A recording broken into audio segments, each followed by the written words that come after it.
O Jornal Nacional dá continuidade hoje à série de entrevistas com os principais candidatos à presidência, em que nós abordamos questões polêmicas das candidaturas e o desempenho do candidato em cargos públicos que já tem ocupado. Também o Bom Dia Brasil e o Jornal da Globo realizaram entrevistas nas próximas semanas. O sorteio, acompanhado por assessores dos partidos, determinou para hoje a presença da candidata do PV, Marina Silva. Boa noite, candidata. Muito obrigada pela presença. Bom, e o nosso tempo de 12 minutos dessa entrevista começa a ser contado a partir de agora. Candidata, a sua atuação na vida pública, como ministra, como senadora, foi especificamente voltada para a área do meio ambiente. A senhora não tem uma experiência administrativa em nenhuma outra área, em nenhum outro setor. Como é que a senhora pretende convencer o eleitor de que a sua candidatura é para valer e que ela não é apenas uma candidatura para marcar posição nessa questão do meio ambiente? Em primeiro lugar, Fátima, chamando a atenção da sociedade brasileira para a relevância das coisas que a gente está vivendo hoje. E eu sempre penso da seguinte forma: até 2014, qual será a temperatura da Terra? Até 2014, quantas crianças ainda continuarão sem ter a chance de chegar sequer à 8ª série? Até 2014, quantas pessoas serão soterradas pelas enchentes por falta de cuidado? E até 2014, quantos produtos nós não perderemos em função da falta de infraestrutura? Quantas oportunidades nós não perderemos em função da falta de educação de qualidade? Quer dizer que a senhora acha que essa questão do meio ambiente passa por todos os outros setores? Com certeza. A minha candidatura é para agora, porque o Brasil não pode esperar. Todas essas questões que eu coloquei agora para você, Fátima, elas são uma emergência para o cidadão que fica na fila esperando horas e horas para poder fazer um exame, a emergência para a mãe que quer ter dias melhores para o seu filho, porque ela já não aguenta mais a vida dura que tem, e uma emergência para o Brasil, que tem imensas oportunidades de se desenvolver com justiça social, de melhorar a vida das pessoas. Agora, candidata, perdoe, a senhora é candidata do Partido Verde e, até este momento, apresenta-se à eleição sem o apoio de nenhum outro partido. Se a senhora não conseguiu apoio para formar uma aliança agora, antes da eleição, como é que a senhora vai formar uma base de sustentação para governar o Brasil depois, dentro do Congresso Nacional? Olha só, Boné, eu acho que para mim é até mais fácil, sabe? Por quê? É mais fácil pelo seguinte, porque eu fico olhando para a ministra Dilma e para o governador Serra. Eles já estão tão comprometidos com as alianças que fizeram, que eles só podem repetir mais do mesmo. Do mesmo quando foi o governo do presidente Fernando Henrique, que ficou refém do fisiologismo dos democratas, e o presidente Lula, mesmo com toda a popularidade, acabou ficando refém do fisiologismo do PMDB. Mas veja o raciocínio, o raciocínio que eu proponho. Deixe só eu completar o meu raciocínio, por favor. É que tem a ver com isso. Não, eu sei. É só para que a gente possa concluir. Então, como eu estou dizendo que se ganhar, eu quero governar com os melhores. E já estou dizendo que é fundamental um diálogo entre o PT e o PSDB, e estou dizendo que eu quero governar com a ajuda deles. Então eu vou compor uma base de sustentação já respaldada pela sociedade com essa ideia de que nós temos que acabar com a situação pela situação e a oposição pela oposição, e trabalhando a favor do Brasil. É assim que eu quero trabalhar, é isso que eu estou dizendo, e pode ter certeza. Quem pode estabelecer um ponto de união entre essas forças que não conversam e que nos seus 8 anos de oposição ou de situação se confrontaram, se chama Marina Silva. A questão que eu ia colocar é a seguinte: se a senhora não conseguiu formar essa base de apoio agora, depois da eleição, uma base de apoio que se forme depois da eleição, não tem uma tendência maior ao tal fisiologismo que a senhora mesmo está criticando neste momento? Com a barganha de a barganha de cargos federais? Não tem, Bonner, não tem. Sabe por quê? Porque existe muita gente boa em todos os partidos. A senhora, olhando para o seu partido, a senhora considera que o PV, ele tem quadros, olhando para os seus colegas, para governar o Brasil? Ele tem alguns quadros, mas quem foi que disse que para governar você tem que governar apenas com os quadros do seu partido? Não, eu estou perguntando porque ainda não há um acordo estabelecendo outras alianças. O presidente Lula teve que governar, inclusive, com quadros do PSDB.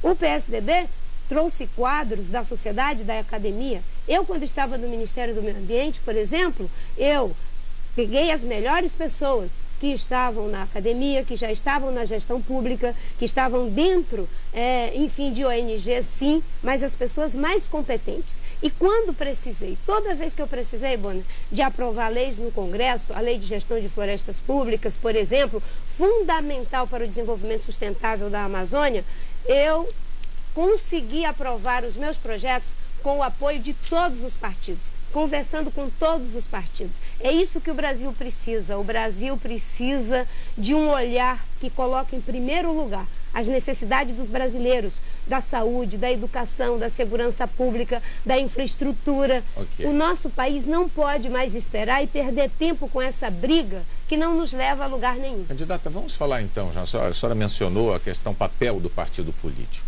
A senhora declarou já em algumas entrevistas que deixou o governo Lula e que deixou o PT porque discordava da maneira como era conduzida a política ambiental no governo.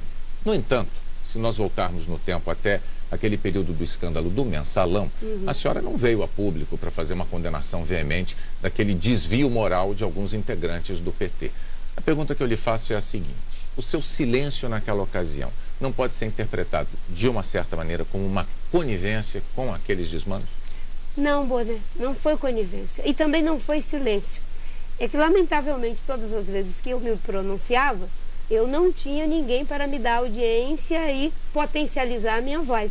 Mas a senhora diz dentro do governo? Dentro, fora do governo, publicamente, nas palestras que eu dava, eu sempre dizia que aquilo era condenável, que deveria ser investigado e que deveriam ser punidos todos os que praticaram irregularidade.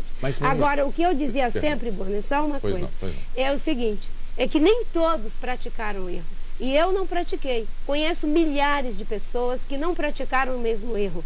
E dentro do PT tinha muita gente que combatia junto comigo.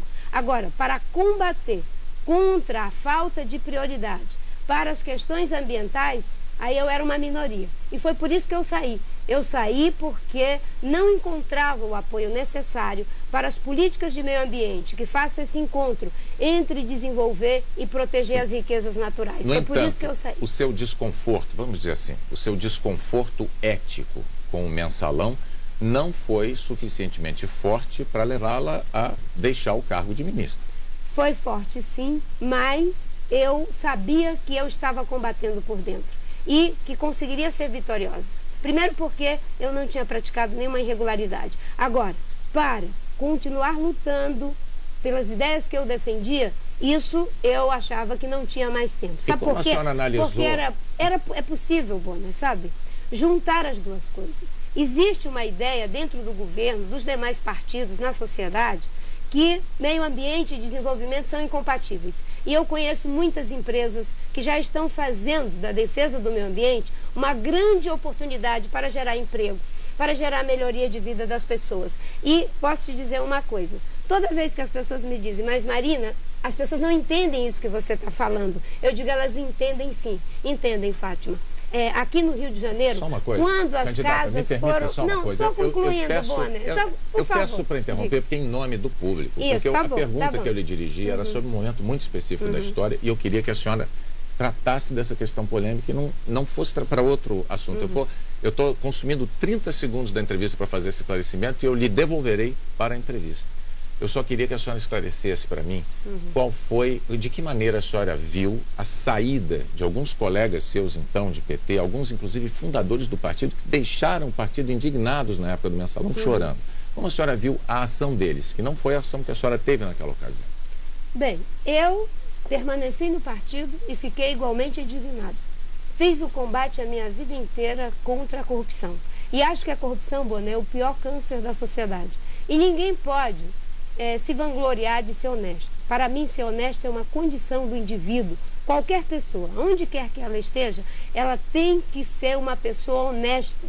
Seja como político, como professor, como dona de casa, como empregada doméstica. A pessoa tem que ser honesta. Agora, naquele momento que saíram pessoas do Partido dos Trabalhadores, eu permaneci para dar a contribuição que eu achava que ainda poderia dar dentro do governo, mas não por ser conivente. Agora, tem uma coisa que a gente precisa entender. Combater a corrupção é uma luta constante. Como é que a gente combate a corrupção? Com transparência, permitindo que as instituições funcionem, o Ministério Público, o Tribunal de Contas, criando ferramentas de controle dentro do próprio governo, não permitindo que as coisas vão primeiro se consolidando antes de você fazer o combate necessário. Você tem que identificar durante o processo e fechar a torneira da corrupção quando ela está acontecendo. Candidata, é isso que precisa ser feito. Vamos abordar então um outro tema.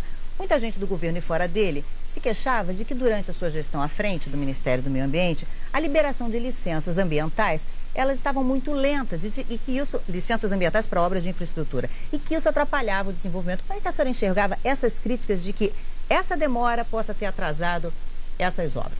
Olha, naquela época até com uma certa naturalidade. Sabe por quê? Porque o Ministério estava todo desestruturado e eu tinha que fazer concurso, eu tive que criar várias diretorias e coordenadorias.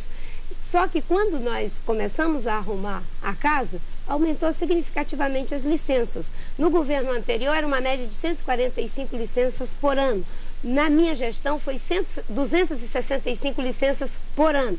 Agora, uma coisa eu posso te dizer, é possível aperfeiçoar o licenciamento? É possível aperfeiçoar. E com esse aperfeiçoamento você vai viabilizar com mais agilidade, sem perda de qualidade, a infraestrutura do Brasil, que hoje de fato está colapsando. Nós temos problemas com os aeroportos, nós temos problemas em relação a estradas, nós temos problemas em relação à energia. Tudo isso pode ser oferecido para a sociedade compatibilizando duas coisas: meio ambiente, melhoria da vida das pessoas e o desenvolvimento que o Brasil precisa. Quer dizer, nesse caso, você está dizendo que no caso da senhora, estando no governo, essa lentidão, ela, por exemplo, não vai provocar esse atraso ainda mais ou agravar ainda mais esses gargalos que a senhora citou, econômicos, e provocar, por exemplo, um setor energético, um risco de um novo apagão por demora na liberação dessas licenças? De jeito nenhum. Nós vamos trabalhar com o sentido de urgência que esse país tem para a sua infraestrutura, tanto em aeroportos como na questão da energia, das estradas, tudo que o Brasil precisa para se desenvolver, Fátima. E vamos fazer isso sem negligenciar os cuidados com o meio ambiente, mas tendo a clareza de que o desenvolvimento do nosso país melhora a vida das pessoas. Sabe como melhora a vida das pessoas? Quando aquela família que muitas vezes não tem como conseguir um emprego, começa a conseguir um emprego. Quando aquela mãe que não teve uma chance na vida, aquela mulher pobre, não teve uma chance na vida, ela sabe que se tiver uma escola melhor, o seu filho pode ter dias melhores. Eu sei o que significa a educação, porque foi com a educação que eu consegui entrar pela porta da frente no Brasil. Candidata, a senhora tem 30 segundos para se dirigir ao eleitor e pedir a ele o seu voto, dando a ele a última mensagem, por favor. Bem, primeiro, eu quero agradecer a Deus por estar aqui, porque eu sei que esse país é um país maravilhoso.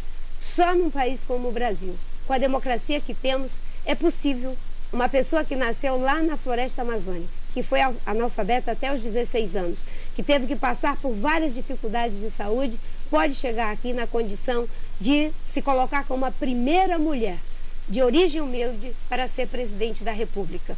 Esse Brasil já conseguiu restaurar a sua democracia. Teve um sociólogo que fez as transformações econômicas, o operário que fez as transformações sociais e eu para fazer as grandes transformações na educação. Obrigado, candidato. Muito obrigado pela sua participação aqui ao vivo no Jornal Nacional. Eu é que agradeço.